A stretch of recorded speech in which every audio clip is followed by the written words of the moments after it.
नमस्कार, खबर control news में आपका स्वागत है। आज हम दिल्ली प्रदेश कांग्रेस कमेटी के युवा महासचिव गर्वित जी से क्षेत्रीय मुद्दों पर सीधी बात करेंगे। गर्वित जी, खबर कंट्रोल न्यूज़ में आपका स्वागत है सर।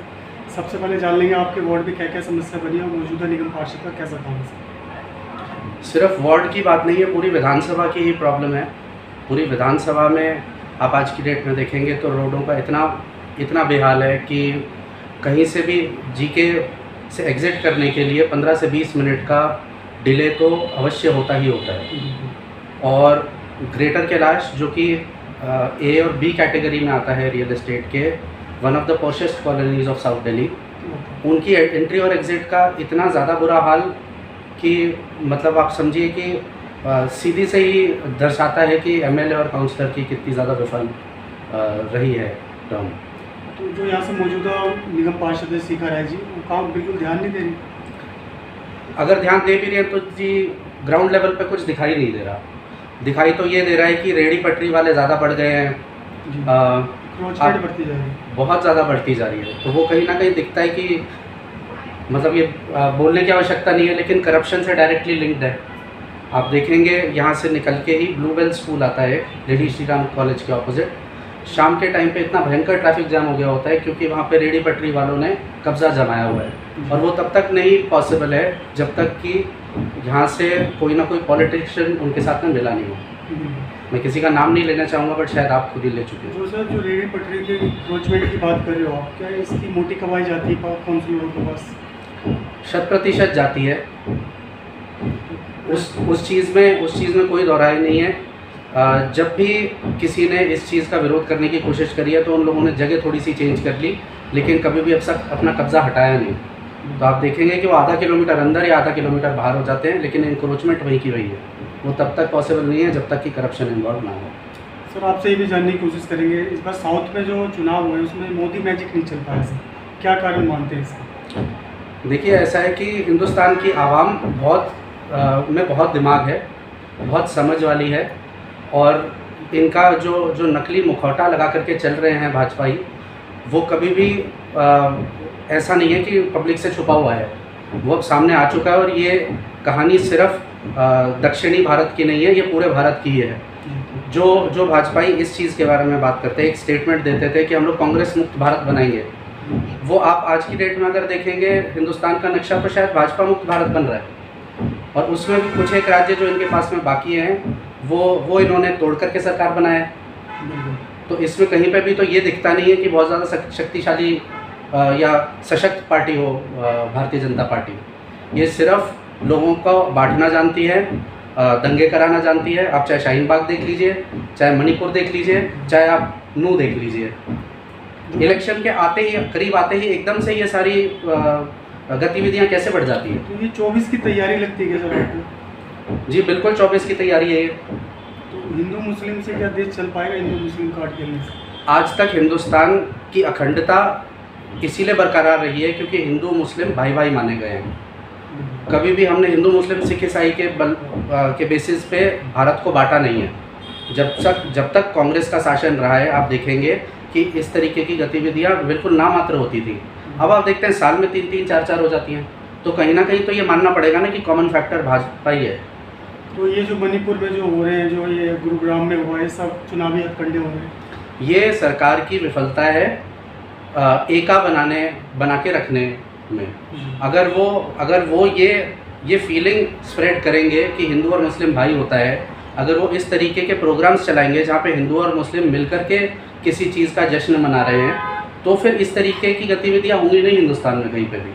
और ये बहुत ज़्यादा मुश्किल नहीं है। कांग्रेस शासन में कांग्रेस पार्टी ने ये सब चीज़ें करके दिखाई गई। तो 24 में क्या लगता है सर, परिवर्तन होना आवश्यक है? जी 100% आवश्यक है और 100% होगा।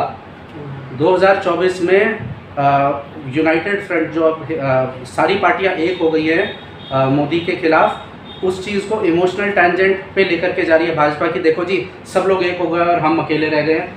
वास्तव में तो ये है कि बीजेपी के पास में भी सब अलायंस हैं, कम से कम 38, जैसा कि क्लेम करते हैं उनकी पार्टी के अध्यक्ष। तो उनकी भी अलायंस है और हमारी भी एक अलायंस है। जो हमारी अलायंस है वो इसीलिए एक हुई है क्योंकि वो सब लोग जानते हैं कि मोदी जी कितने ज़्यादा खतरनाक है हिंदुस्तान के लिए। भाजपा राज पहले भी रहा है, श्री अटल बिहारी वाजपेयी जैसे नेता रहे हैं जो सब लोगों को साथ लेकर के चलते थे। उनको कभी भी शर्म नहीं थी ऑल पार्टी मीटिंग बुलाने में। कभी भी अगर किसी मुद्दे पे वो फंसे हैं, उनको ये पता है कि कांग्रेस के पास में भी तजुर्बेकार लोग हैं। कांग्रेस एक सबसे ज़्यादा तजुर्बे वाली पार्टी है, अनुभव की कमी नहीं है, बिल्कुल भी अनुभव की कमी नहीं है। तो उन लोगों को साथ में लेकर के चलने में कोई शर्म नहीं है। ऐसा नहीं है कि प्रधानमंत्री की गद्दी सरक जाएगी या प्रधानमंत्री की इज्जत घट जाएगी, लेकिन अगर कभी भी ऐसी आपदा आती है जो पूरे देश को निगलने वाली है, ऐसा दिखता है, तो दूसरी पार्टियों से मदद मांगने वाले में कोई शर्म नहीं है। गर्वित जी, आप ये बताइए कोरोना काल में कैसी उपस्थिति थी क्षेत्र की, और क्षेत्र के प्रतिनिधि उस टाइम जागरूक रहे? 0% थी जी, मैं 1% भी नहीं बोलता। कोविड के दौरान आम आदमी पार्टी और भारतीय जनता पार्टी की तरफ से 0 कंट्रीब्यूशन दिखता था। मैं खुद ये बता सकता हूँ क्योंकि मैं एक मुहिम का हिस्सा था जिसका नाम था SOS IYC, यानी SOS इंडियन यूथ कांग्रेस। आपने सुना होगा, यूथ कांग्रेस के जो भारत के प्रेसिडेंट हैं, जो अध्यक्ष हैं, उनका नाम है श्रीनिवास BV जी। उनको खिताब दिया गया है ऑक्सीजन मैन ऑफ इंडिया का। उन्होंने इतनी ऑक्सीजन सप्लाई करी है, उनके साथ में 1000 लोगों की टीम जुड़ी हुई थी, जिसमें एक छोटा सा हिस्सा मैं भी था।